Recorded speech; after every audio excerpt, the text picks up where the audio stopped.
Sa simula ng kwento ay makikita natin ang isang social worker na pumasok sa isang bahay, at laking takot niya na makita niya ang isang patay na matandang babae dahil nakatali ng isang wire ang leeg nito. Pagkatapos ay biglang kusang nagplay ang isang video player at biglang lumabas ang isang nakaputing babae sa kanyang likuran at ang video na ito ay tinatawag na first video. Pagkatapos ay ipinakita ang isang teacher na nagtuturo ng history sa kanyang klase at sinabi niya na naging sikat ang mga kwentong bayan dahil nakakatakot ang mga istorya nito. May dalawang babae doon na ang pangalan ay Yuri at Natsumi na inaantok sa kanilang klase. Pagkatapos ay sinabi ng kanilang teacher na hindi ako naniniwala sa mga kwentong bayan dahil ang mga yan ay gawa-gawa lang ng mga taong may malikot na imagination upang magpalaganap ng takot. Ngunit may isang sikat at ito ay isang videotape na magpa-play kapag ipinasok sa kahit anong video player at ang makakapanood ng video na ito ay may 2 araw lang at pagkatapos ay mamamatay siya. Hindi ako naniniwala sa mga ganyang walang kwentang bagay at talagang hinahanap ko ang videotape na iyan at patutunayan ko sa inyo na hindi ito totoo. At makikita nyo na wala talagang mangyayaring masama sa akin at ang babae nga pala sa video na iyon ay si Sadako. Sinabi ng teacher sa kanyang mga estudyante na kung sino sa inyo ang makapagbibigay ng videotape sa akin ay bibigyan ko ng malaking pera. At sa kantin ay sinabi ni Yuri kay Natsumi na humanap ka ng video player dahil ang meron lang ako ay videotape ng kasal ng aking mga magulang. Pagkatapos ay naghanap na sila ng video player sa isang store. Maya-maya pa ay nakakita na sila ng isang video player at tiningnan nila ito pagka-uwi at nagulat sila dahil mayroon na itong kasamang videotape sa loob kaya't agad nila itong pinanood. At dahil nakatanggap ng text si Natsumi kaya't hindi niya napanood ang video at si Yuri lang ang nakapanood nito. Pinakita ang isang napakakulimlim na lugar at biglang dumaan doon si Sadako at nang matapos ang video ay biglang nakatanggap si Yuri ng isang kakaibang tawag.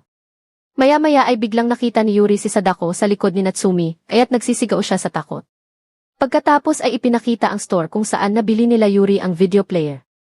Sinabi ng isang babae sa kanyang mga magulang na may-ari ng store na napanood niya ang kaparehong video at wala namang nangyaring masama sa kanya.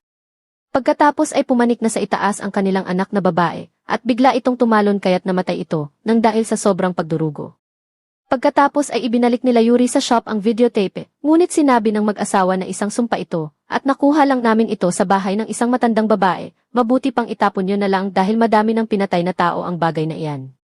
Ipinaalam nila na napanood na nila ang video, at sinabi pa ng lalaki na kung sino ang makakapanood ng video, ay mamamatay matapos ang 2 araw. Natakot ang magkaibigan kaya't sinabi nila ito sa kanilang teacher. Kinuha ng teacher ang tape at sa kanya pinanood ito, at talagang excited siya noong una, ngunit bigla siyang nakaramdam ng mga kakaiba. At pagkatapos ng video ay biglang may tumawag sa kanya at nang sagutin ay sumakit ang tenga niya, pagkatapos ay dinala niya sila Yuri sa isang exorcist, at sinabi nito na sumanib ang kaluluwa ni Sadako kay Yuri. Binigyan niya ng tubig si Yuri, ngunit iniluwa lang niya ito, at nang buhusan niya ng tubig si Yuri ay biglang namuti ang mga mata nito, at pinatay ni Yuri ang kanyang assistant pagkatapos ay lumapit si Yuri sa exorcist upang mapatay niya din ito. Ngunit sinaniban din ang exorcist at sinakal niya ang kanyang sarili. Sinubukan siyang tulungan ng teacher, ngunit inatake niya ito, at ngayon ay pareho na silang sinaniban. Kinuha ni Natsumi ang tape at sinabing papanoorin ko ang video na ito upang mapunta ang sumpa sa akin, at nang mailigtas ko ang buhay mo. Pagkatapos ay dumating si Kizo na may kasamang bulag at side chick na batang babae na si Tamao. Sinabi niya kila Yuri na hindi niyo na dapat panoorin ang video, kung alam niyo na ito, pero mayroon kaming solusyon para dito. Sinabi ni Kizo na hindi natatakot si Sadako sa mga kaluluwa na mas mahina sa kanya, pero takot siya sa may malalakas na kaluluwa. At kung maglalaban ang 2 mga kaluluwang ito ay mawawala na talaga ang sumpa at makakaligtas na kay. Pagkatapos ay sinabi pa ni Kizo kay Yuri na umalis ka na dyan, pero ang pinapaalis niya talaga ay si Sadako na nasa katawan ni Yuri. At biglang may lumabas na ilang buhok sa bibig ni Yuri, at itinago ito ng lalaki sa isang tela, ibig sabihin ay wala na si Sadako sa katawan ni Yuri. Dito ay nang maliligo na si Natsumi ay laking takot niya na makakita siya ng mga buhok sa banyo. Sinabi ni Yuri na in-upload ko sa internet ang video upang mapanood ito ng mga tao, ara damay-damay na, dahil natatakot ako at ayokong mamatay ng mag-isa. Pero dahil alam kong nagkamali ako kaya't binura ko na din ito, ngunit madami nang nakapanood at nag-download ng video. Pagkatapos ay tinangka ni Yuri na bawiin ang kanyang sariling buhay, ngunit bago pa man niya magawa ay inatake at pinatay na siya ni Sadako. At makikita naman natin na nagpunta si Kizo at Tamao sa isang lumang bahay, at nakakita sila doon ng isang kakaibang balon sa labas.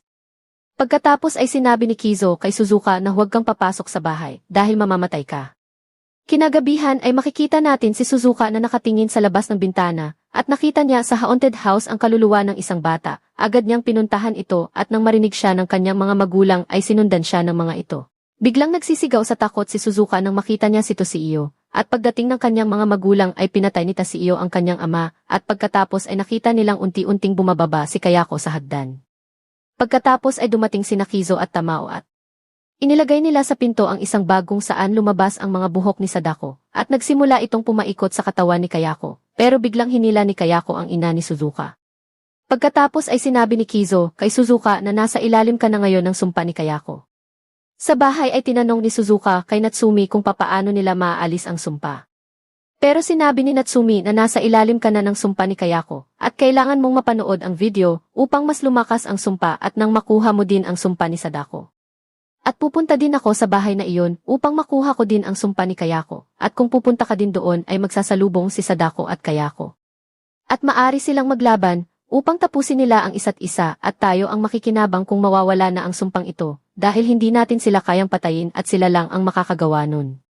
Pagkatapos ay pinanood na ni Suzuka ang video ni Sadako at biglang may tumawag na din sa kanya, pero bigla nilang nakita ang nakakatakot na si Toshio sa kanilang tabi, pagkatapos ay lumabas ang buhok ni Sadako sa at hinila nito si Toshio. At ilang sandali ay hirap na lumabas si Kayako at makikitang nakakapit sa kanya ang mga buhok ni Sadako. Ibig sabihin ay matindi silang naglaban ni Sadako, pagkatapos ay pumasok na si Kizo at inihagis niya ang videotape sa harap ni Kayako. Sinira ni Kayako ang videotape, ngunit pinigilan siya ni Sadako. Pagkarating nila Natsumi sa balon ay sinabi ni Kizo sa kanila na isa sa inyo ang kailangan na magbigay ng buhay bilang isang sakripisyo dahil pareho kayong sinaniban. Kaya't pag may isa sa inyong tumalon sa balon ay siguradong hahabulin kayo ni Sadako at Kayako. Ngunit mamamatay kung sino man ang tatalon pero kasabay nito ay mamamatay na din sina Sadako at Kayako. Pagkatapos ay tumayo na si Natsumi sa balon at sa kanyang pagtalon ay inatake siya ng magkasabay nila Sadako at Kayako. Ngunit sa halip na makulong sila sa balon ay naging mas malakas pa silang mga espiritu, pagkatapos ay pinatay nila si Natsumi. Pero agad na isinara ni Suzuka ang balon upang hindi na makalabas ang mga ito, ngunit nakalabas pa din sa balon ang nagsanib na Sadako at Kayako at isa na silang napakalakas na espiritu na si Sadakaya. At sinaniban nito si Tamao kaya't pagkatapos ay nakita nito si Toshio at kinain din ito. At sa huling eksena ay makikita natin na biglang inatake ni Sadakaya si Suzuka.